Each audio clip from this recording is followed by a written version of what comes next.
Hello दोस्तों, आप सब कैसे हैं। मैं आशा करता हूं कि आप बहुत ही एंजॉय कर रहे होंगे हमारे साथ यूट्यूब चैनल ग्रेविटी एजुकेशन पर।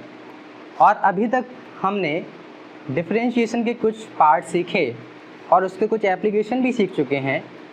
और आज जो हम एक नया टॉपिक है वो है डिफरेंशिएशन में ही कंपोजिट फॉर्मेट का, यानी कि अब जो हम डिफरेंशिएशन सीखने वाले हैं वो है कंपोजिट फंक्शन का।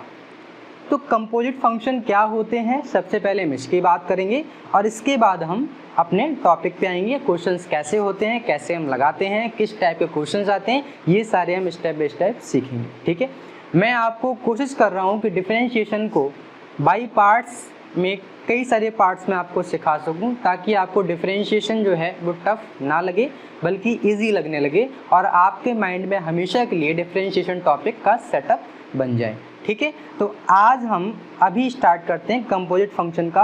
और मैं आपको बता दूं, कंपोजिट फंक्शन एक अपने आप में पूरा का पूरा डिफरेंशिएशन का पार्ट है। उसमें भी कुछ पार्ट आज हम सीखेंगे और कुछ पार्ट कंपोजिट फंक्शन का नेक्स्ट टर्न पे नेक्स्ट लेक्चर में सीखेंगे। ठीक है, तो सबसे पहले बात करते हैं कंपोजिट फंक्शन की। कंपोजिट फंक्शन क्या होता है। कंपोजिट फंक्शन का मतलब आपको मैंने सबसे पहले डिफरेंशिएशन में जब फंक्शन बताया था तभी मैंने आपको समझा दिया था, जब एक से ज़्यादा फंक्शन आपको एक ही फंक्शन के फॉर्मेट में दिखते हैं। जैसे कि आपके पास कोई एक फंक्शन दिया गया और उस फंक्शन में आप देखते हो कि फंक्शन की पावर फंक्शन में है या फिर फंक्शन इनटू फंक्शन है।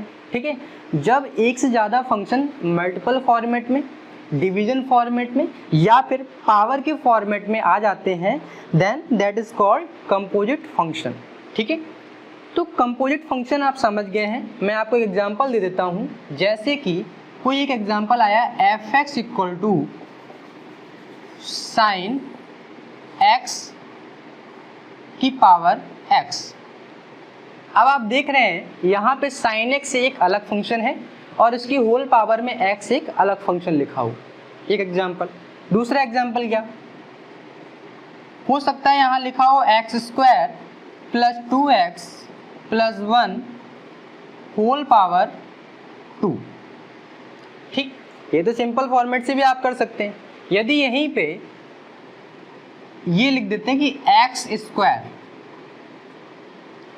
तो आपको फिर एक फंक्शन ये और दूसरा फंक्शन ये नजर आ रहा है। तो आप देख पा रहे हैं इस तरीके से जब भी आपको फंक्शन दिख जाए that is the composite function. मैं आपको थोड़ा सा और दिखा देता हूँ। जैसे कि एक फंक्शन हो गया sin² x into cos x का होल पावर x प्लस 2। ठीक है, तो ये सारे के सारे क्या है, कंपोजिट फंक्शन है। अतः कंपोजिट फंक्शन में ये जरूरी नहीं होता कि आपको सिंपल फंक्शन ही दिए जाए। ठीक है, कोई भी फंक्शन हो सकता है। आपको मैंने सबसे पहले फंक्शन के बारे में बताया था, फंक्शन हमारे एक्सपोनेंशियल भी हो सकते हैं, फंक्शन हमारे लॉगरिथमिक भी हो सकते हैं और फंक्शन हमारे ट्रिग्नोमेट्रिक भी हो सकते हैं और फंक्शन हमारे कांस्टेंट भी हो सकते हैं। ठीक है, तो कोई फंक्शन होगा, उन सारे के सारे फंक्शंस में हम क्या देखें, यदि वो एक फॉर्मेट में आते हैं, यानी कि मल्टीपल में, डिवीजन में या पावर में या कैसे भी आपको दिख रहे हैं, एक साथ फॉर्मेट में नजर आ रहा है, that is the composite function.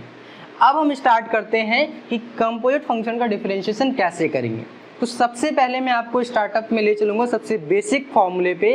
Basic जो हमारे क्वेश्चंस आते हैं वो कैसे आते हैं, सबसे पहले वहां चलते हैं। इसके बाद स्टेप बाय स्टेप हम आगे चलते जाएंगे और सीखते जाएंगे। ठीक है, तो पहला क्वेश्चन क्या होगा,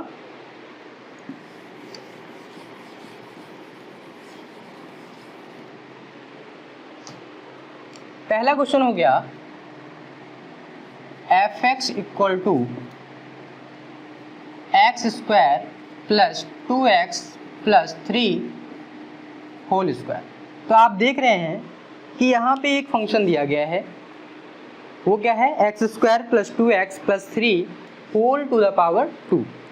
अब आप कह सकते हो ये तो सिंपल है, आप इसका होल स्क्वायर ओपन करके फिर अलग अलग भी डिफरेंशिएट कर सकते हो। ठीक है, तो वो भी एक प्रोसेस है, लेकिन ये मैंने सबसे सिंपल एग्जांपल लिया। अभी मैं इसके आगे जब बढ़ाऊंगा, ठीक है, तो आप क्या देखोगे कि यहाँ पे अगर कांस्टेंट की जगह मैंने वेरिएबल लिया है तो आप वहाँ पे फॉर्मूला ओपन नहीं कर पाओगे। तो उसको भी कैसे करेंगे, उसको इसी प्रोसेस से करेंगे। प्रोसेस क्या है देखते हैं।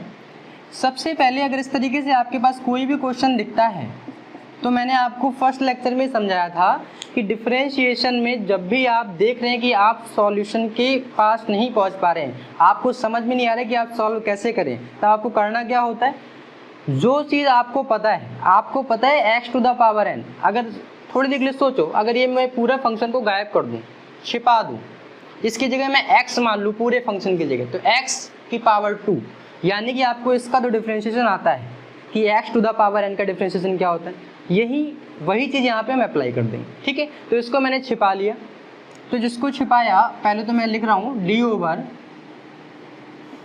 dx function x square plus 2x plus 3 whole square, क्या आया, इसको मैंने छुपाया था, इसको छुपाया तो सबसे पहले क्या x टू द पावर 2, तो क्या आएगा, पावर आगे आती है, जो फंक्शन होता है उसको ऐसे रखते हैं और एक पावर कम लिख देते हैं, तो 2 माइनस 1 क्या आया 1।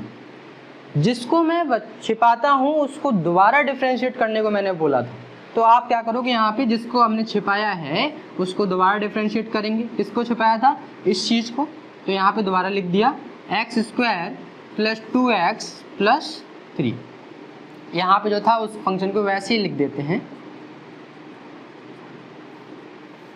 अब क्या होगा, कुछ नहीं, अब आगे सिंपल कर लो, जैसे सिंपल था उसको सॉल्व कर लिया और आगे सॉल्व करके लिख देंगे। तो यहाँ पे इसका सॉल्यूशन क्या आएगा, इसका तो आया x square plus 2x plus 3, multiplication में क्या आएगा, x स्क्वायर का डिफरेंशिएशन क्या आएगा 2 into x, plus constant term आगे आता है और x का होता है 1, और इस कांस्टेंट का डिफरेंशिएशन क्या हो गया 0, ये आपको सबको पता है। इसको सही से सॉल्व करके लिख दो, क्या आया 2 in bracket 2x plus 2 another bracket x square plus 2x plus 3, that will be the solution of this question। अब आप देख रहे हो क्वेश्चन दिया था उसका सॉल्यूशन हमने यहाँ लिखा है। ठीक है, तो इस तरीके से आपको कंपोजिट फंक्शन के सॉल्यूशन आपको करने होंगे, इसमें कोई भी आपको सोचना नहीं है, समझना नहीं है, फॉर्मूले आपको वही सारे लगने हैं, कोई अलग फॉर्मूले नहीं आने, बस आपको करना ये होता है जब आपको समझ में ना आए तो उसको हम एज्यूम कर लेते हैं कि वो होल फंक्शन x लिखा हुआ है, बस इतना ही। ठीक है, नेक्स्ट क्वेश्चन करके देखते हैं।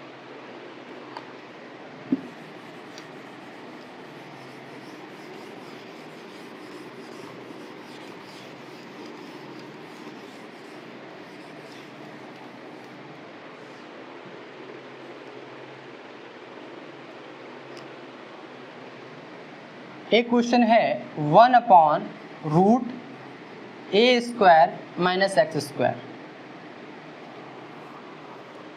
ये सिंपल क्वेश्चन भी है और इसका दूसरा तरीका ये भी है कि जब हम आगे सब्स्टिट्यूशन सीखेंगे कि किसी फंक्शन में कोई भी वैल्यू जब बड़ी दी जाती है तो उसकी जगह हम दूसरी वैल्यूज को रिप्लेस करा देते हैं, दैट्स अ सब्स्टिट्यूशन।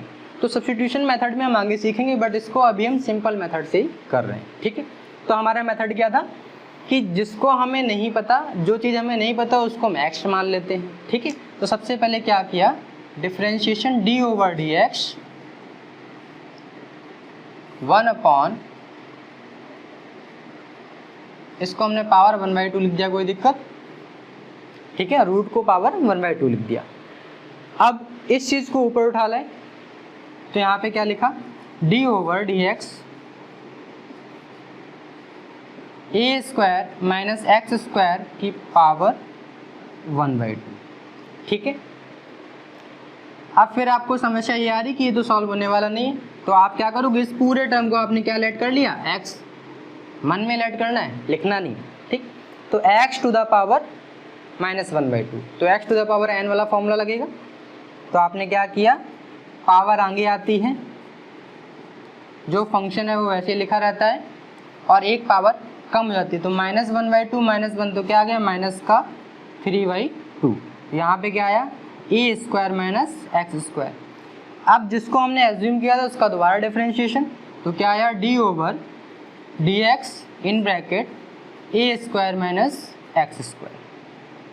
सॉल्व किया, क्या आया, माइनस का 1/2, इसको चाहो तो आप ये लिख सकते हो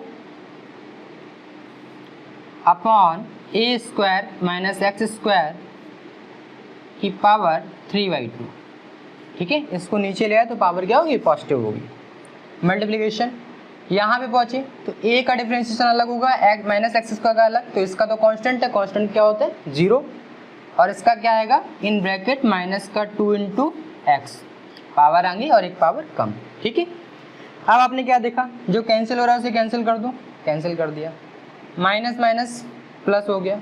ठीक है, इसको सही से लिखा तो क्या आया एक्स अपॉन, ये पावर 3/2 है। 3/2 को हमने आपको सिखाया है, अगर आपको पता है तो ठीक है, नहीं पता दोबारा देख लो। अगर इस तरीके से कुछ लिखा हो तो इसका मतलब हम इसको ये भी लिख सकते हैं, क्योंकि पावर टू पावर क्या होती है मल्टीपल होती, तो ये बन जाएगा रूट, तो इसको हम इस तरीके से भी लिख सकते हैं। तो इसका मतलब क्या, यहाँ पे हम इसको लिख देंगे जैसा क्वेश्चन का फॉर्मेट था, a² माइनस एक्स स्क्वायर का whole power 3, that be the solution. ये हमारा सॉल्यूशन आ गया। तो आप देख रहे हो कि बहुत ही इजी है, बहुत ही सिंपल है, आप बहुत ही आसानी से कर सकते हैं। बस आपको एक ही चीज़ याद रखनी है, जब आप सॉल्व ना कर पाएँ तो वहाँ पे आप लेट कर लिया करें। ठीक है,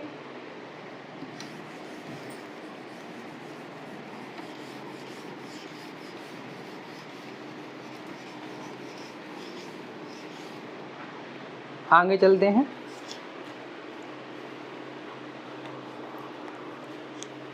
एक क्वेश्चन है साइन एक्स क्यूब।